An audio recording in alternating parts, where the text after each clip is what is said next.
நம்ம Ashwin sweets and snacks export பண்றதுக்கு 7373041434 மற்றும் www.ashwinsweets.com கான்டாக்ட் பண்ணுங்க.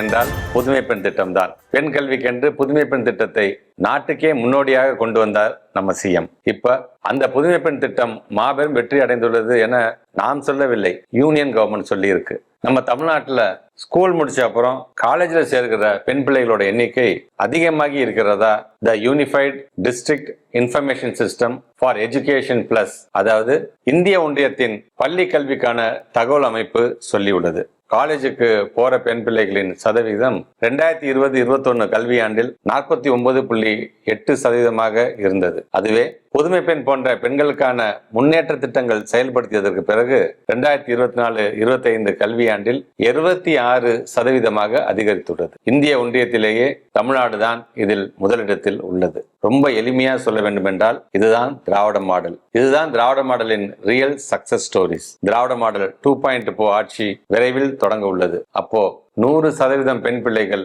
கல்லூரிக்கு போவதை மாண்புமிகு முதலமைச்சர் அவர்கள் உறுதி செய்வார். ஒரு பெண் கல்வி கற்றால் அந்த குடும்பத்தின் 5 தலைமுறை உயரும் என்பார் நமது மாண்புமிகு முதலமைச்சர் அவர்கள். அவ்வகையில் தமிழ்நாட்டு பெண்கள் தரணியை ஆளப் போகிறார்கள் என்பது உண்மை.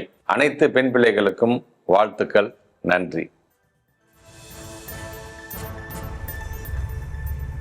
நம்ம Ashwin sweets and snacks export பண்றதுக்கு 7373041434 மற்றும் www.ashwinsweets.com கான்டாக்ட் பண்ணுங்க.